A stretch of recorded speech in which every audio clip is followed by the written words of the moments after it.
Hey, everybody, it's Cameron Green here back at you with the GreenZone podcast. Want to welcome you back here.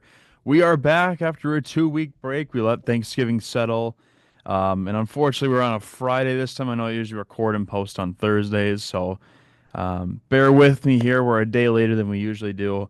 I also want to apologize. I was supposed to have a episode come out this past Tuesday, or actually the Tuesday before Thanksgiving. But that one did not happen. So today we're going to talk about some NFL stuff. We're going to look into some NFL head coaching jobs and how that's going to work out. We will do our picks like we do every single week on here. And we're also going to talk a little bit of baseball free agency. Big signing yesterday with the newly A's, no longer Oakland A's. So we'll talk about that. Maybe see what else the market's going to be looking at for some other free agents here. Um, I want to start off right now in the NFL playoff picture. We're nearly at that time of season. The crunch time, the odds thing that's kind of happening here, and especially for some teams, a lot has to go right for them. We're looking at like the Cincinnati Bengals. If they're not already out, a lot has to go right for them. I think it's a lot of teams this year more so on the AFC side that have a chance to get in with worse records in the NFC. NFC's loaded this year. It's crazy to think about how that's loaded. Um, I right now have a pick of my top 8 teams that I think could win it all right now. And I want to kind of split it up into tiers. I think it is almost like my top four are the ones that I could see being Super Bowl contenders and even just playing in the Super Bowl. I think that's goes as far as that. I think those are the teams that could be playing in the Super Bowl. And then for the other four I have on here is just the ones I think are flirting with that playing in a championship game, whether that's NFC or AFC, and also getting their way to the Super Bowl. So I'm going to start off here. Number 8 on my team that I think can run the table, we'll call it that table, the Baltimore Ravens. Right now they're at 8 because I think they've lost games that they should have won. But anytime you have what could be the MVPs, if you want to say that even, with Derrick Henry and Lamar Jackson, you are going to give yourself a chance there. I love the defense they have there in Baltimore. Not that I want to see more from them because I think we've seen everything we've gotten out of Baltimore this year. It's just more so figuring out who they're going to play in the playoffs and where that's going to line up. Whether they're going to be taking on a team like the Chiefs or Buffalo, if they get past those first rounds. Baltimore right here at number 8 feels good because I think they can show us more heading into these final weeks. I think these are really good weeks to look at for this season. But they're going to be number 8 on my list, teams that can run the table. Number 7, we're staying in the same division. It's the Pittsburgh Steelers. The Steelers right now, they're really kind of an awkward team, I think, for me, because I like them almost as much as I like a team like Buffalo or a team like Kansas City. And Russell Wilson's looked pretty solid since he came back. I will give him that. Russell has probably been a top 10 quarterback in football since he debuted this season. Um, for me, though, I think you want more out of Russell. And that's weird to say because we know what he's been at some points in his career. And looking at what we want more from him is kind of different from what we're saying, what he has been. But last week we saw a really good glimpse into what Russell Wilson can be still, throwing for over 400 yards and 3 touchdowns, just cruising to a good game there against Cincinnati. But that's a game they're going to have to play come playoff time.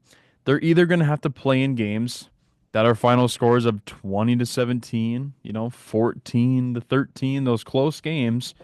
And then you're also going to have to play in those big games, like what happened last week in Cincinnati, when you're playing to 44-38. What I like about Pittsburgh is their defense is dynamic enough. I think they can hold teams to low points, but their offense is also dynamic enough they can get guys to scoring opportunities. Whether that's Russ, Najee Harris, Jalen Warren, George Pickens, there's a number of options on that Pittsburgh squad that I feel confident in that could get the job done. I almost feel that the Pittsburgh Steelers could be in that next tier up that could run the table right now. I just think that top four is so stacked as it is right now. And also, Pittsburgh's lost some games this year to teams that they were better than. You lost a game to Cleveland as of recently. And weather aside, whatever that is happening outdoors, playoff time, Pittsburgh plays outside. You're going to have to get used to that weather kind of being a factor, especially when you look at these top seeds right now, Buffalo, Kansas City, Pittsburgh themselves, like I just mentioned, Baltimore's outdoors. Like this is gonna have to be something that they have to work at. And of course, playing in an outdoor stadium at home is gonna help them out tremendously too. But I want to see more out of Pittsburgh, but I like what they're at right now. They're number 7 on my list of teams that can run the table right now.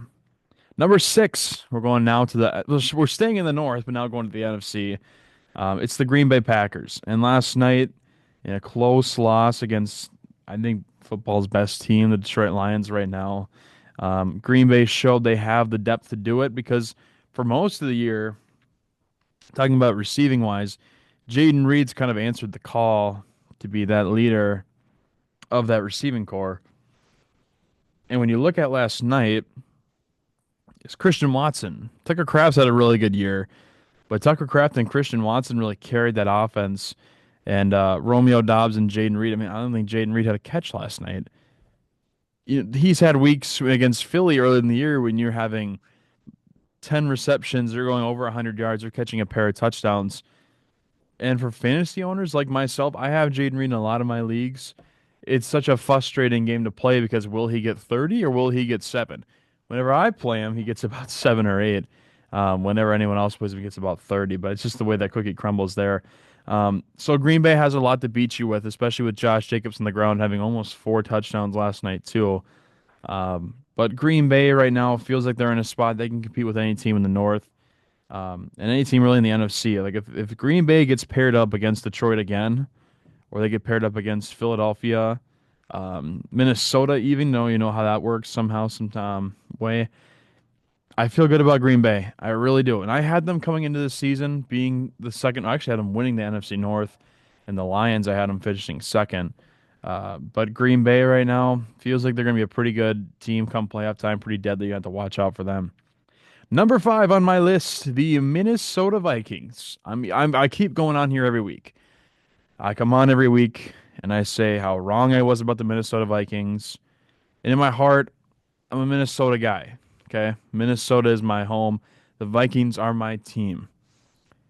There's a part of me that likes to be right. I like to sit here and say, I predicted this. I knew this was coming.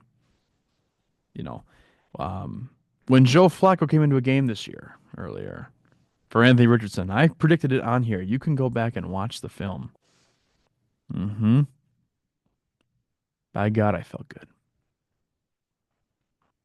By God, I felt good. But with the Vikings here, I'm not right. I thought the Vikings were going to finish 4th in the NFC North. They're not going to. They're not even going to finish 3rd. Seeing how that ends up finally. But there's a chance the Vikings could win the NFC North. And last week against Arizona was one of their worst games they've played all season. Because it wasn't like they were even playing for 2.5 quarters until they had to get a touchdown drive late in the 3rd quarter. You get a quick play, quick drive, a 2, 3 minute drive, go get a touchdown, set yourself up in a good spot for the 4th quarter, take momentum, have your defense step up, and then you execute. They executed in that late 3rd quarter, and they executed in the 4th quarter. They just did not execute in that 1st and 2nd quarter against Arizona and for most of the 3rd quarter. Kyler Murray had himself a pretty good game. Trey McBride and Kyler Murray were clicking against the Vikings last weekend. But what is also part of winning some of these games that you're not supposed to win, or winning some of these games you are supposed to win, is resiliency. You're learning some of these things along the way. You go into Jacksonville, you only put up 12 points. It's a game you probably shouldn't win. But defensively, you are strong enough to hold your opponent to less than 12 points. Bravo. Like, bravo. I have nothing to say bad against about you at all. But then you go into a game like last week, okay, you're held to, where was 6 or 9 points through 2.5 quarters. You need a touchdown. You got to change that dynamic, how you feel. Go and do it. And that's exactly what they did. So the Vikings to me they're a team of really high, but kind of a little low. I don't think they get too low on themselves because they've been able to crawl out of a lot of situations. But the Vikings to me are a dangerous team in the North. They're number 5 on my list of teams that can run the table. Just missing out on these top 4, I think, can really run the table. And that's mainly because I think these 4 teams are in a league of their own. Quoting movies now, these are the 4 best teams in football. I'm going to begin with number four. That's Philadelphia Eagles. The Eagles are number four on my list because they are a dynamic team. You have Jalen Hurts who can run the ball, who can throw the ball. You have Saquon Barkley, who, in my opinion, is the MVP this season. Some say Lamar, some say Josh Allen. I'm sick of the quarterbacks getting in the position year in and year out. It's time for a running back to restore humanity in the NFL. Saquon Barkley should be MVP. Now there's four more games left. That's what's going to decide this. It's just what's going to decide it. Um, Going back on that too, though, you have AJ Brown, you have Devonta Smith, you have weapons on offense. And when AJ Brown has missed games, Devonta Smith has stepped up. When Devonta Smith has missed games, that's when AJ Brown comes in. Dallas Goedert's had himself games this year. Philadelphia is a really good team. They are a really good team. They're really hard to pick against in a lot of these games they play in. But I think these three other teams are the three best in football. So I'm going to go the Eagles at number four on my list of teams that can run the table. Number three, I have the Kansas City Chiefs. Now, I know they've lost one game this year. You can probably guess who that team is. They're number two on this list. But Kansas City is a little scary to me in my eyes. Patrick Mahomes is Patrick Mahomes. At any given point, he can turn it on and have himself a really solid month stretch. Same with Travis Kelsey. Same with it. Just feels like that's what Kansas City does. They turn it on, and then it all starts working well. And then come playoff time, they're in full stride. Something might happen to your team or the team that they're going to play, and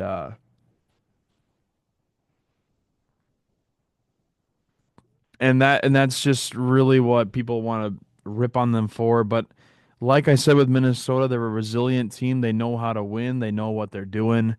Um, Kansas City at number three feels like a comfortable spot, but I will be doing one of these two right before playoff time. We'll see how I feel about that then, um, because my bracket will be coming out too around football time, playoff time, and we'll see what happens. We'll see what happens there with that. Number two on this list is the Buffalo Bills. The Buffalo Bills, of course, the teams that beat the Chiefs. That's why I have them at number two. And kind of the same way, but I think a little bit less because they have James Cook and Josh Allen. Amari Cooper's doing a little bit since being traded, not much, but you're getting a lot out of Kincaid and Dawson Knox. You're getting a lot out of Shakir there. You're getting a lot out of different players this year, and that's why Buffalo is finding ways to sneak out here because they're finding different ways to win. A lot like Green Bay. Every week it feels to be somewhat different. Every different players stepping up. I feel confident about Buffalo here. They're going to be number two on my list. And of course, number one, fresh off a win from last night, is the Detroit Lions. I mean, I think it's hard to sit here and say that that team's not the best in football because they got the biggest balls of steel. Dan Campbell coaches them perfectly. Jared Goff execute this offense to a T. Jameson Williams is great. We all know about the dynamic of Gibbs and Montgomery and Amon-Ra St. Brown and Laporta.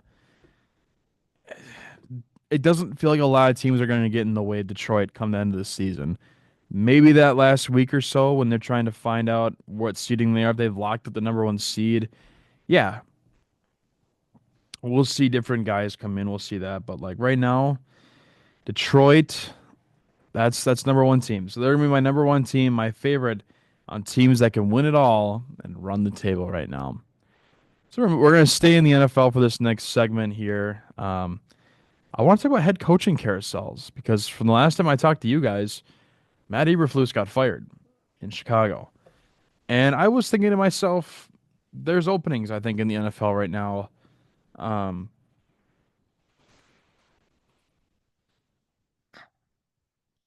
and who do I think is going to be some of those replacements? We know the Bears are open. We know the Saints are open. We know the Jets are open. But there's always teams in there that surprise us. I think Antonio Pierce in Vegas will get fired. I think Doug Peterson in Jacksonville will get fired. I'm on the fence about the Giants and Brian Daboll getting fired because I think if Daboll gets fired, so does Joe Shane, the GM. I really do. Um, and therefore, I don't feel that great about that happening and working out right away. So it comes to my sense. We're gonna say right here, Brian Daboll gets fired. Um, where do I think some of these coaches might fit best? I'm going to start with Chicago because they're just the most recent one to get fired. That is Cliff Kingsbury's job. I think that's Kingsbury's. Kingsbury, of course, the offensive coordinator right now at the Commanders, formerly the head coach of the Cardinals, but has ties to Caleb Williams. You want to set yourself up for winning, not 5 years from now, 10 years from now, but the future on. It's that franchise quarterback that you invested so much into. And also got so lucky.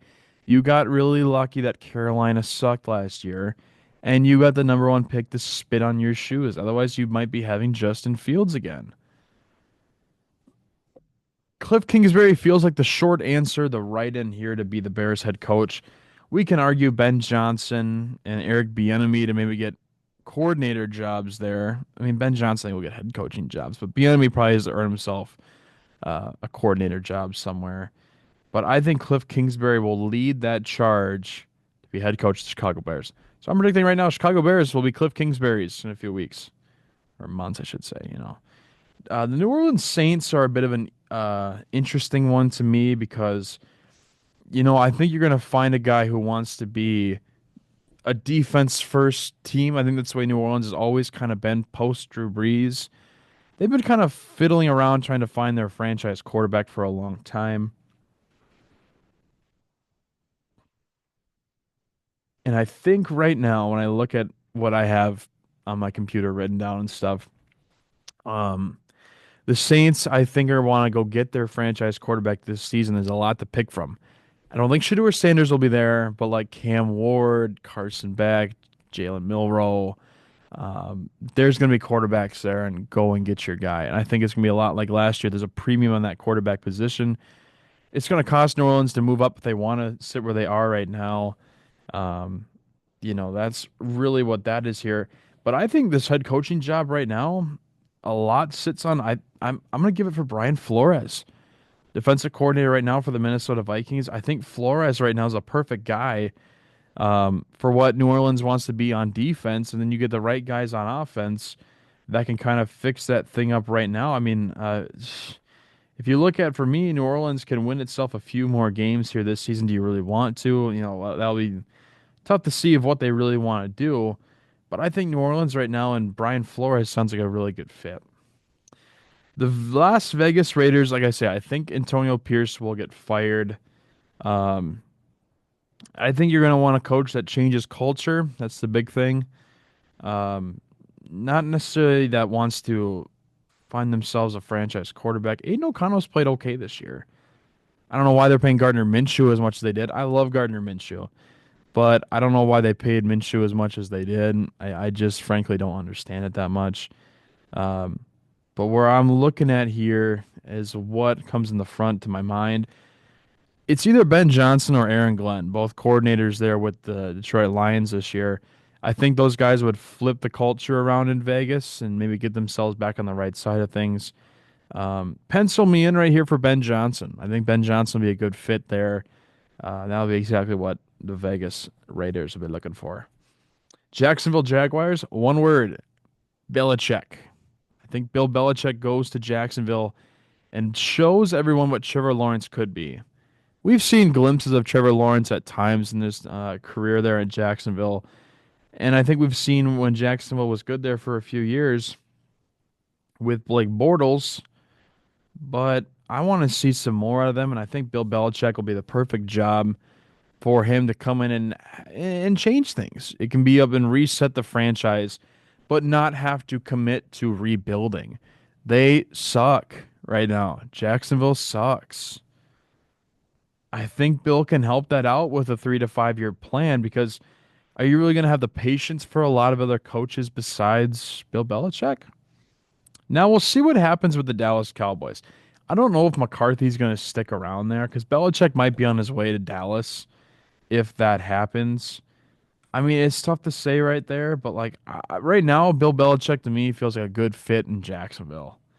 Um, the New York Jets, that's one I think you also go after the Johnson and Aaron Glenn kind of guys, but you want to stick with your foot in the dirt on defense.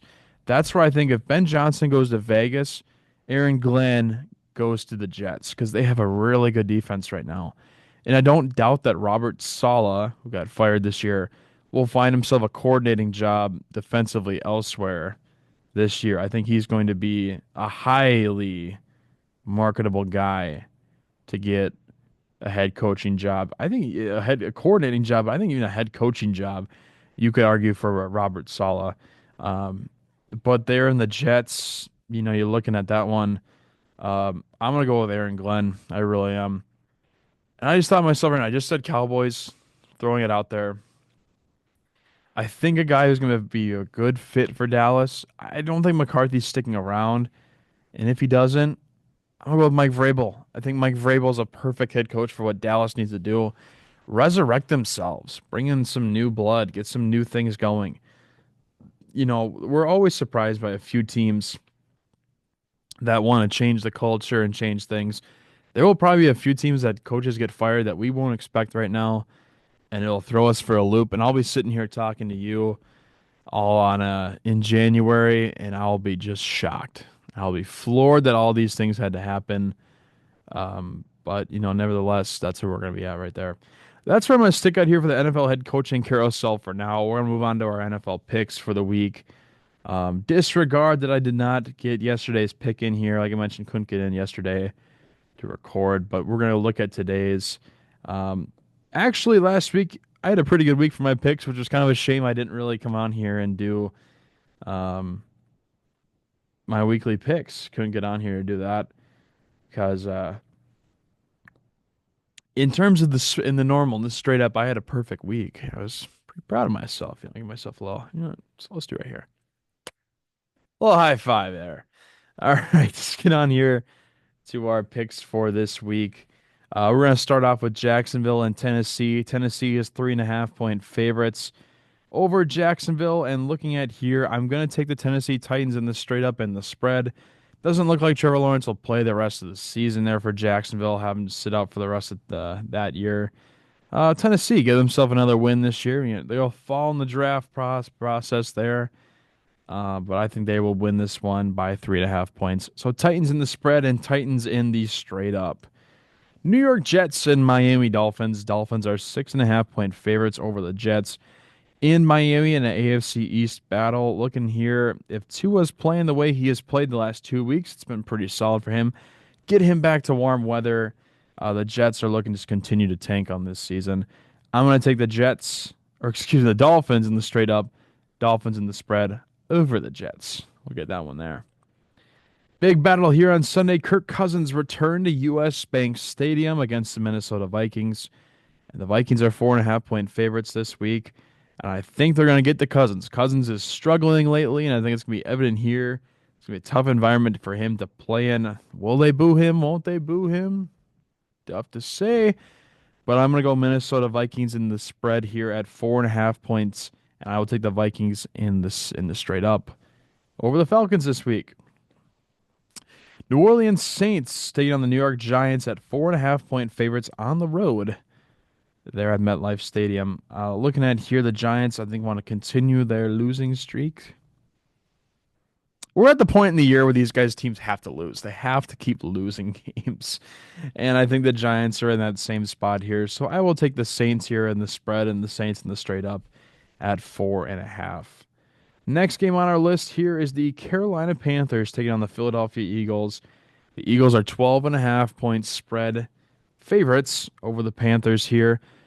And I will take the Eagles in the straight up, but I think Carolina's been playing solid enough defensively and offensively these last few weeks to they've earned the right for me to pick them in the spread.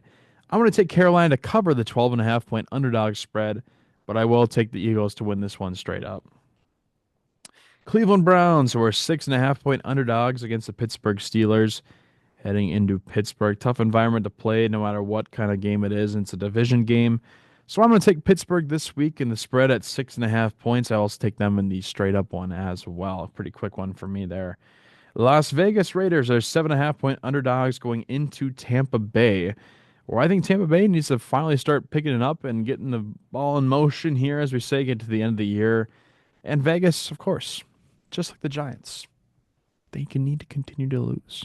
They have to. They have to continue to lose. Therefore, I'm going to take the Buccaneers in the spread, and I'll take Buccaneers in the straight up at 7.5 points. That'll be for this week's contest there. Now on to the 3 o'clock games. Seattle Seahawks and the Arizona Cardinals. The big division game. The 49ers might be on the way out for this division here. The Rams are right on knocking on the doorstep here. Close division, but call it a division of suck. Maybe. We'll see if we go there. It's in Arizona, and that's why I'm going to take the Cardinals at 2.5 point favorites in Arizona. I'm going to go Cardinals in the spread, Cardinals in the straight up. Buffalo Bills will be traveling to LA to take on the LA Rams. It's going to be an indoor game at SoFi Stadium there. Therefore, advantage, I think, goes towards Buffalo, even though LA has been picking up a lot of steam as of late. The Bills are one of football's best this season. I'm going to take them in the spread at 4.5 point favorites, and I will take them in the straight up as well. Chicago Bears are 4.5 point underdogs going up against the San Francisco 49ers. To think that these teams are only separated by a game blows my mind. God, my Super Bowl pick coming into the year just sucked. What was it? It was 49ers over Bills, Dolphins. At this point, they're all cooked.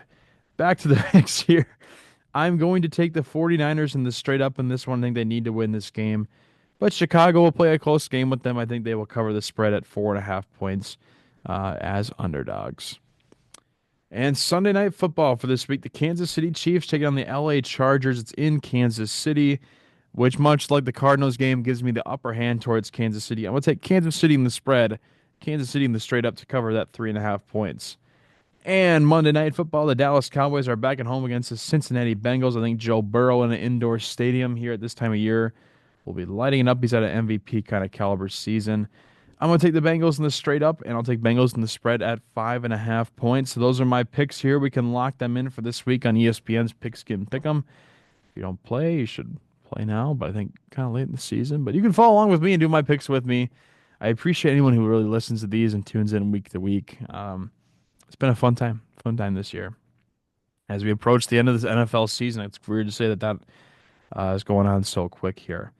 I'm going to shift topics here now to the MLB free agency updates because there was a big signing yesterday. Luis Severino signs a 3-year, $67.5 million deal with the A's. Yes, Oakland.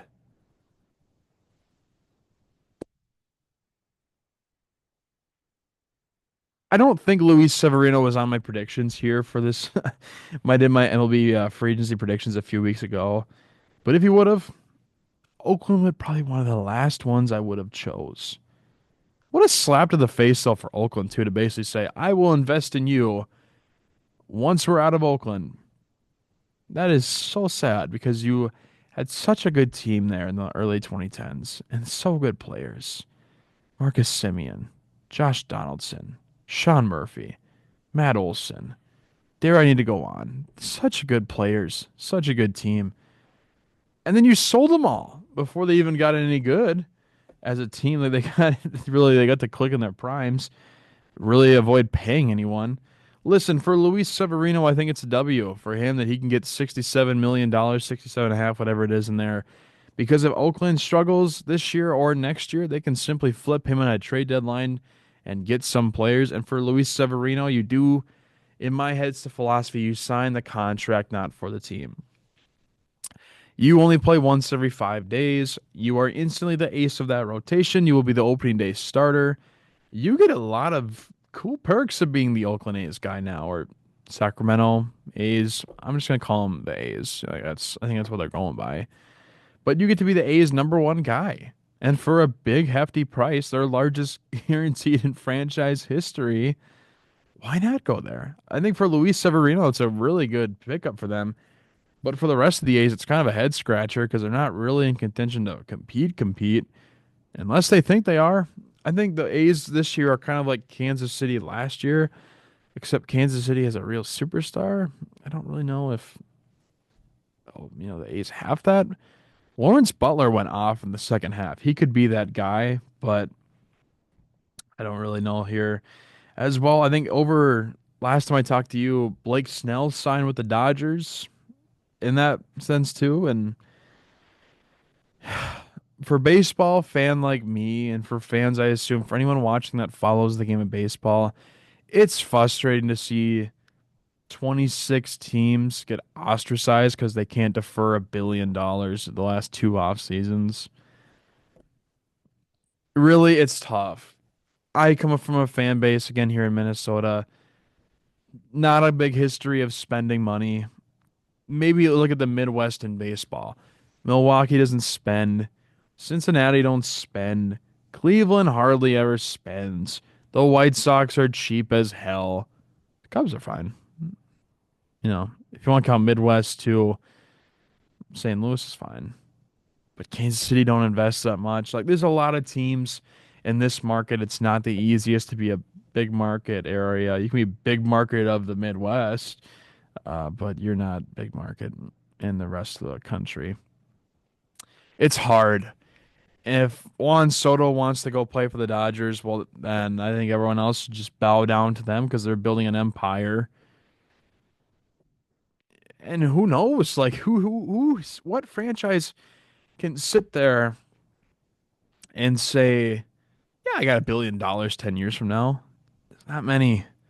Not many can say that and can guarantee that to players.